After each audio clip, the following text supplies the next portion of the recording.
Live from clickorlando.com, News 6 Plus, and WKMG. We're getting results in your neighborhood now at 6:30 p.m.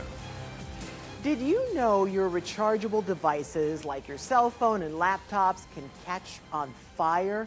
Good evening. This is News 6 at 6:30 getting results. Thank you for joining us here live on News 6 Plus. I'm Ginger Gadsden. And I'm Justin Mormouth. And if you didn't know that before, you now know. Yeah. And a News 6 investigation revealed that there were no state safeguards for storing lithium-ion batteries. That reporting played a crucial role in creating a new battery safety law. News 6's Eric Sandoval is in Tallahassee taking a closer look at the new guidelines being created right now. We're right outside the Florida Department of Financial Services, which oversees the state fire marshal's office. And we just got out of one of the first meetings here in the state capitol designed to reshape these fire safety rules. We also got our first look at what these rules may look like. We appreciate your participation in today's workshop. The public hearing in Tallahassee brought in fire protection leaders from across the state, including Tony Affelbeck, who traveled here from Altamont Springs. This is all very fresh. Everything is coming out every single day. By the time we publish this, some portions of this will undoubtedly be out of date. News 6 first exposed the fact that there were no safety rules for storing and charging lithium-ion batteries earlier this year.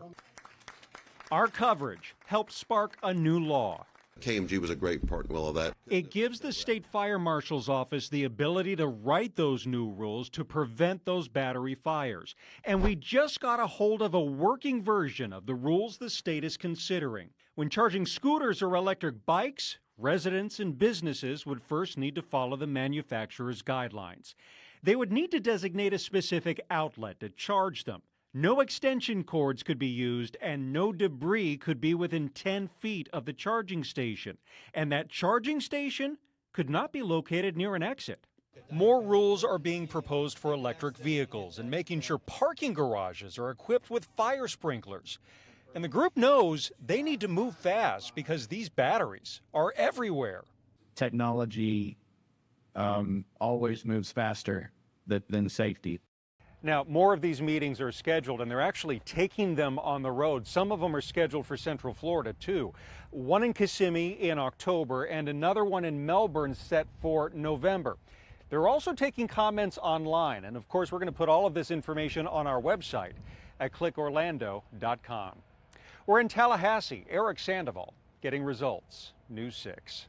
I mean, and thanks to a lot of Eric's reporting, there's that new law that's going to take effect. And a lot of people did not realize or recognize how these batteries can catch fire and the way in which they burn, How too. quickly they burn and how it's like... They burn hotter. Yep. Water doesn't put them out. So what are you supposed to do? Eric, truly getting results Yeah. there. All right, thank you for that, Eric. And as we take a live look from downtown Orlando, from the Light Orlando Delivering Hope camera, I'll tell you what, it was absolutely pouring here at the station about 20 minutes ago. You could not see outside. No, and you could hear the rumble yeah. of thunder, too. And right, meteorologist Jonathan Kegas joins us now.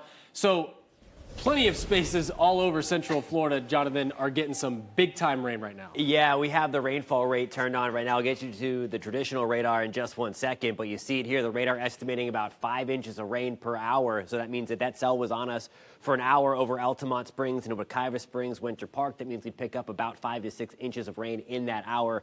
That's certainly going to be enough again to trigger some flooding. So watch that. We have about 4 to 5 inches per hour around Winter Park. That big purple blob that signals that 4 to 5 to 6 inch per hour range is heading toward the Lake Mary area into Winter Springs, moving into University Park just north, and then closer to eastern Seminole County. I do want to show you the actual radar now and zoom out to most of Central Florida. Again, things are rocking right now, and this is actually a slight improvement of what we were dealing with before. Let me zoom this out a little further, and I'm going to turn on the laps over the past 30 minutes so you can get a gauge on where this is headed. We'll zoom out a little bit further as well. So again, Altamont Springs, Winter Springs just getting rocked right now with the very heavy rain, some gusty winds. Claremont, we have a little feature developing here. That's part of the West Coast sea breeze trying to come through, taking you further out where we have the rain that isn't as intense, although it has been on the heavier side. It's for us in a Palm Coast, Bunnell, back to parts of Marion County. Again, we have a lot of things going on here, several different boundaries. First, we have the stationary front that's been hanging out. It's been supplying us with that deep tropical moisture over the past few days. That's hanging up to the north, where we have the bigger storms going on. That's going to be your East Coast sea breeze firing up from about Daytona into DeLand, Apopka. And then we have the West Coast sea breeze slowly trying to get in on the action here, moving through the villages into the eastern part of Marion County. We're going to be watching right into this area from even more development as those sea breezes come together. We're going to show you future radar coming up in about 10 minutes. All right, thank you, Jonathan. And for some people living in downtown Orlando, more rain means more flooding. This is some video here from the intense flooding in Thornton Park that happened over the weekend. The massive downpours flooded roads, sidewalks, even some homes. And now, 2 people who live there are taking that problem to the city. I understand that you have a reason to be angry, but not at me and not at the city. We do. This was really irresponsible of you because you're trying to deflect your responsibility. What are these meetings for if you're not going to take these concerns seriously? It's just one ear and out the other. That's the Harrison family. They say that the city told them the flooding was due to all that rain, and it wasn't their fault or the fault of that $13 million project on Delaney Avenue that's underway that's aimed at mitigating flooding. Well, crews have begun demolishing Orlando's first and oldest public housing community with a mission to make it a better place. That means reimagining how it can serve an underserved community in a historic neighborhood. News 6's Catherine Silver shows us how they plan to get results. I used to live right here, 745. For 9 years, Carmen Colon called Griffin Park home. And it was great because I parked my car right here, and there's the park where my grandkids used to play. This corner unit in the heart of downtown Orlando has been a cornerstone of this community for decades. But now this relic is getting redeveloped. Demolition started Thursday, 2 years after it was last occupied. Of the 23 buildings, only 2 will be preserved to make way for new mixed-income housing. The Griffin Park housing apartments is on the National Register of Historic Places. So we don't want to lose that history. But this 9-acre property right by I-4 and the 408 does need a revamp. Vivian Bryant is the CEO of the Orlando Housing Authority. We've heard about the history of this property. What does the future hold? Well, we still have to work with the residents, the History Museum, and to come up with this concept. We want the new development to be away from the expressways. Once they have the plans and the funding, they can move forward, find a way to fit the needs of this community as the need grows. Our waiting list for public housing is approximately 20,000 households. Is that why properties like this are so important? The affordable housing that we provide meets part of the need, but it's not enough. We need more housing and we can't build it fast enough. So that's what we want to do. I hope they have great buildings, great amenities, maybe a pool or something like that. Do you hope it brings the same opportunities to other families like you have? Yes, I hope it brings a lot of opportunity to a lot of families that they won't make it if they don't have affordable housing. My daughter could have a chance to save money and to get a house. You're building for a better future while they are as well? Yes, as well as them. Yes, I am. This is just the beginning. Bryant hopes Griffin Park will have its place in Paramore again. We want people to be able to walk around and to have services, to have opportunities for their children, to make it a community that anyone would want to live in. You see possibility? Oh, I do. I see a lot of possibility. In Orlando, Catherine Silver, Getting Results, News 6.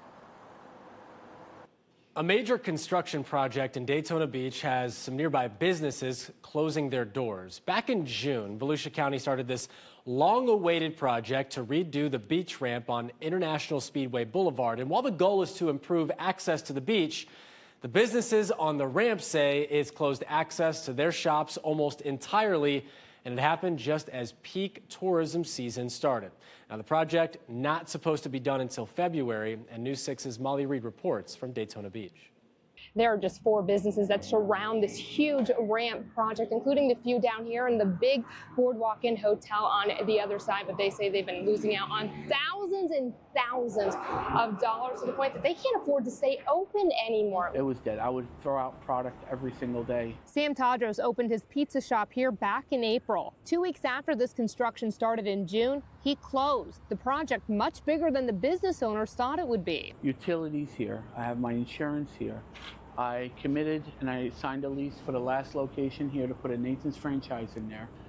And I have to pay the rent. Tadros is on the hook for about $12,000 every month with no income. His neighbor Zoltan Caracas, who has had his gift shop here for 33 years, shut his doors today. I just realized that we can't even pay the rent, the electric, so I might as well close. Now, these shops also really rely on pedestrian traffic, especially coming out from the beach, because there's no easy access parking, and the parking behind the buildings is for the hotel that's attached. But as you can see down here, the beach pedestrian traffic has been blocked off by a gate, so they're also missing out on any of those customers. So you guys went to the county council this week. What did you ask them for? We asked them for help. We didn't throw a dollar amount in there. We just asked them to help us out. But they say they didn't get the help they hoped for. Now, I spoke with the county's public works director on the phone today. He told me the reason they chose the timeline for this ramp project was so it would coincide with the state's project on the other side of A1A over here to redo that portion of ISB. He also sent a statement saying, in part, we're expediting construction as much as possible. As with any project, our goal is to ensure minimal disruption to businesses and residents while delivering a high-quality result in the most efficient timeline. What's the next move? I mean, is it? I think we're going to have to litigate. I mean, I hate to say that, but that's going to be our only option. Now, the county tells me this project is on time. They're expecting it to be done in February 2025. In Daytona Beach, Volusia County, I'm Molly Reed, getting results, News 6.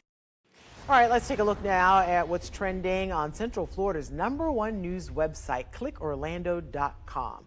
A peculiar statue you may have seen off the side of the road. The Lake Lindsay dinosaur can be found off US 41 near Hernando County. So it's a brontosaurus, but it's missing its signature long neck and, of course, the head. Oh, okay. So it's just the body. I thought it was the opposite. I thought that was the. I thought we were missing the tail, and I was like, "Ooh, this is a magic heck eye. of a view here." So this thing is actually kind of haunting, though. There is no signage or anything explaining why it's actually here. But digital producer Tony Talcott got some answers and discovered it was built for the Dino Land exhibit at the 1964 World's Fair in Queens, New York. But it never made it there, Justin. The artist who was building it actually fell off of it and died. Oh. That's terrible. Goodness. So now it just sits here with no neck and no head on the side of the road there. That's a lonely looking dinosaur. There's nothing that anyone can do to like remove it or fix it, or yeah, I don't know. Give it some life. With its tragic history, I don't know if you want to do anything with it. No, I'm not interested. That's I know so that much. Interesting, though. Yeah, it is. And Tony was the guy for that. Of course. Well, here are some other stories that are trending right now on clickorlando.com. This one's also quite interesting. A doctor from Destin is being sued after a family says they removed a patient's liver when he was supposed to have his spleen removed. The family's not just suing either. They're calling for criminal charges here. The hospital taking a closer look into this. No word at this point if the doctor is still practicing at that hospital. Oh, that is terrible. As a person who's had a couple of surgeries, they come in and they literally write on the thing they're supposed to operate on. But I guess it's harder with internal organs. That's awful. Yeah.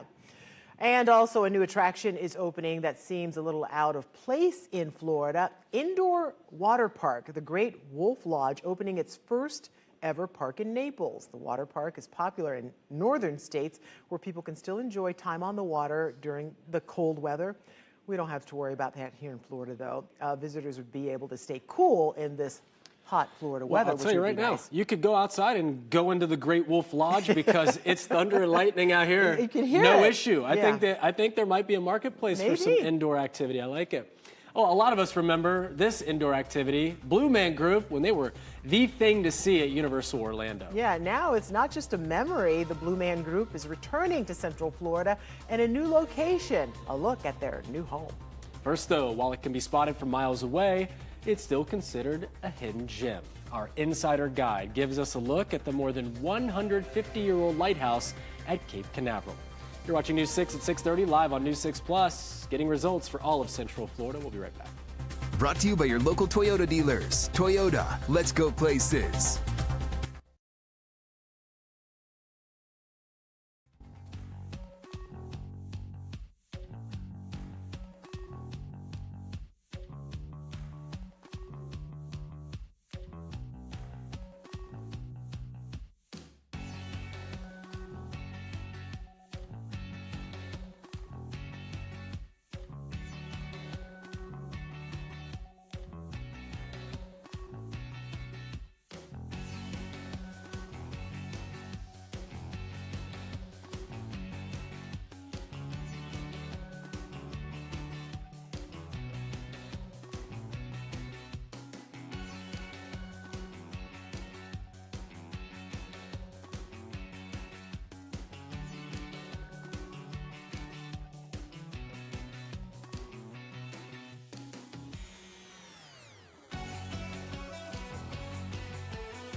It's a building that can be spotted for miles. I'm News 6 anchor and Insider Guide Crystal Moyer, and I'm giving you an insider look at this more than 150-year-old lighthouse in Cape Canaveral. I guess you could say the history of the Cape Canaveral Lighthouse is similar to the story of the Three Bears. The original lighthouse was constructed off the coast of Cape Canaveral in 1848 to warn ships of dangerous sandbanks. We're talking about this one. Cape Canaveral Lighthouse Foundation President Ronald Ecker says there was a problem with it, though. They blew up the original one because it was too short.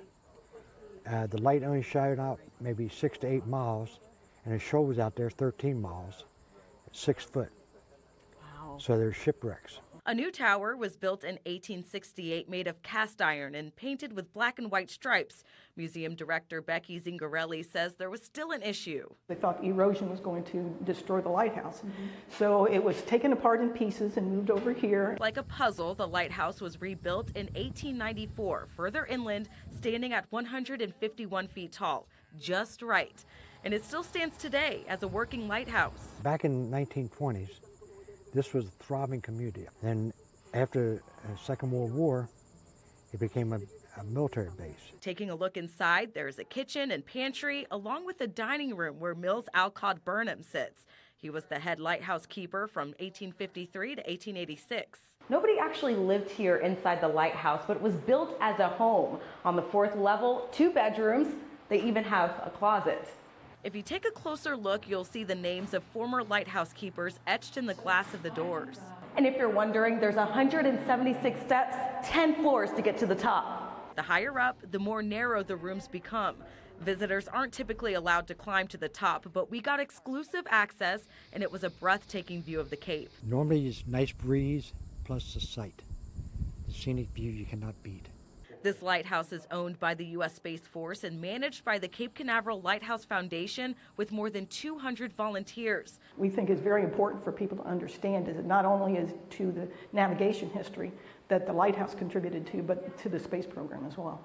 This lighthouse is located on Cape Canaveral Space Force Station, but there are ways that the public can come get a tour. I posted details in the article on clickorlando.com/insider. From Brevard County, Crystal Moyer, Getting Results, News 6.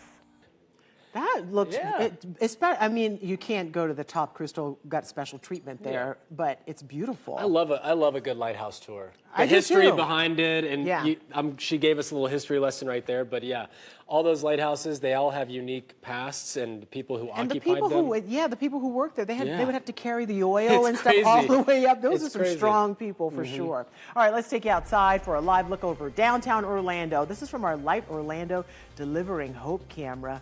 Tonight we need them to deliver an umbrella. The city beautiful, looking not so great out there. I feel like we're good in the rain department right now. Sometimes we say, oh, we could use this rain. Yeah. Good.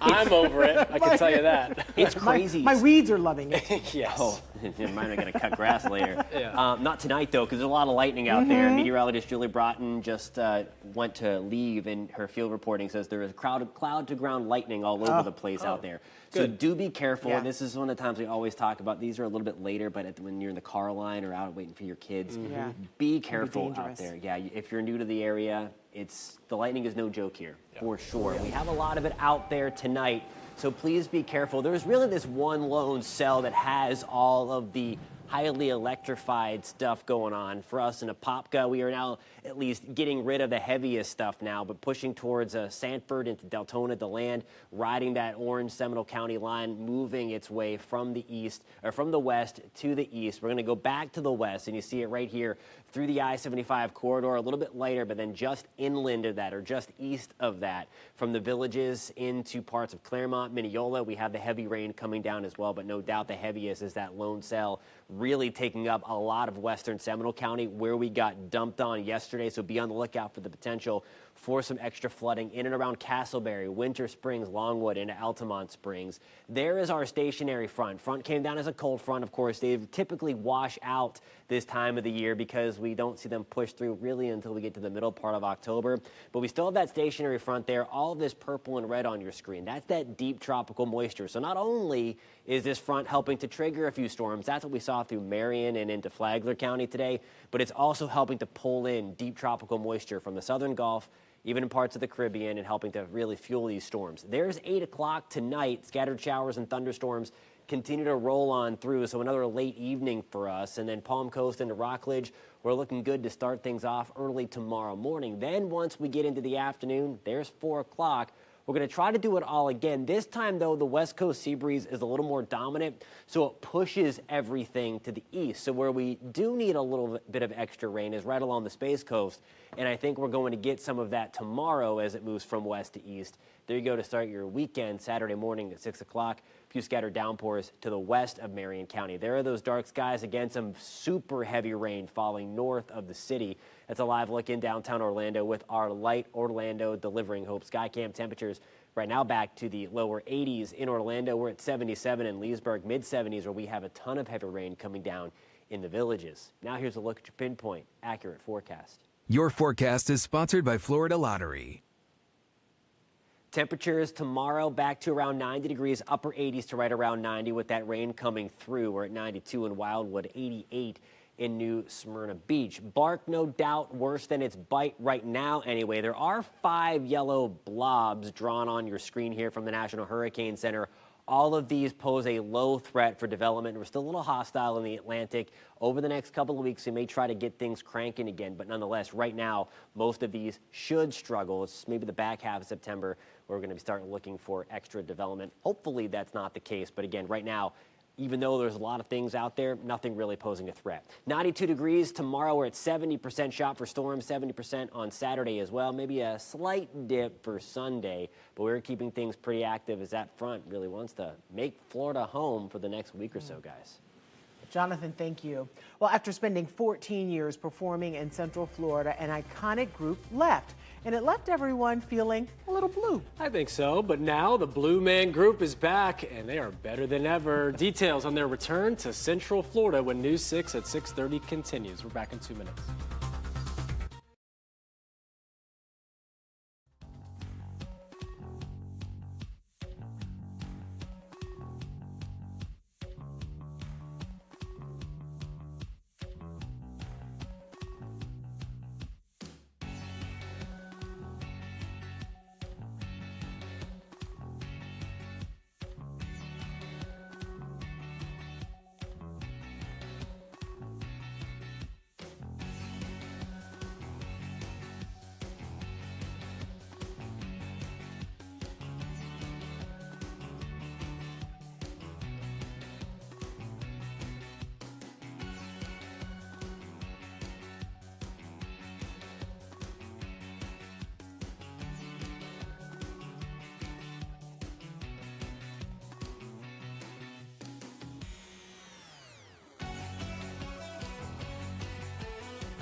Well, you know those guys, the iconic Blue Man Group making its return to Central Florida, to Orlando specifically, at a new location with a new theater.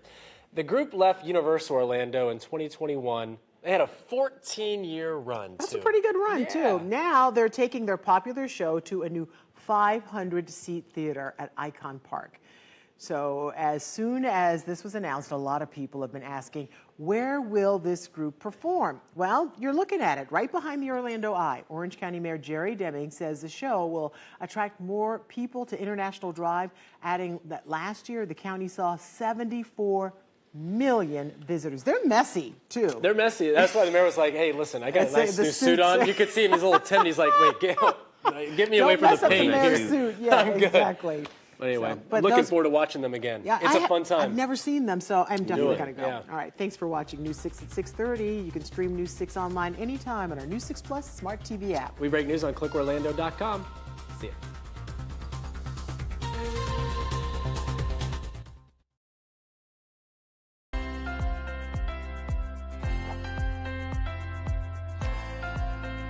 Providing some of the best pediatric medical care in the world, Orlando Health Arnold Palmer Hospital for Children is a place of hope and healing. It also offers a very special opportunity to its young patients to learn new skills, de-stress, and have fun. And it all happens right here inside the hospital at Seacrest Studios. Come on in. Concept behind Seacrest Studios is that, you know, when kids are in the hospital, it's probably not the best days of their life, right? So, number one, it provides a distraction. It also gives them a way to de-stress and focus on something else and learn some new skills on top of it. Yes, to see these kids perform, it's just an amazing thing to see them be the stars that they are. This is their space, and again, it's a pleasure and an honor just to see them shine. Sometimes you have kids who maybe aren't feeling well that day, they have doctor's appointments, they may not be able to come down to the studio and partake, but they can actually watch right from their rooms. That is correct. They can watch through our closed circuit television network, so if they're not able to come down, they can just watch the show. They can be a part of it all right from their rooms. They can even call in and be live on the air right from their room.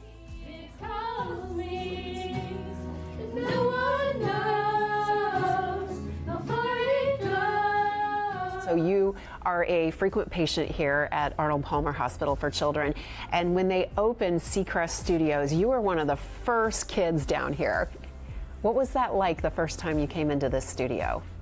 It was just a relief. The kids in the rooms, they watch this and they forget about the treatment and they just have fun. Like, they forget about why they're in the hospital. Sometimes they come down here and they just watch what we're doing. So Liz, JP is a pretty amazing kid, Yes. and he was basically here when Seacrest Studios opened. What have you seen from him as far as growth through being able to utilize the studio? He is an amazing on-air talent. He is not afraid of anything, and he is so well-spoken, and I'm so proud of him and how he's grown here in the studio. JP Lugo, you do it all. You sing, you are an athlete, you are a television host. How do you do it all? I don't know.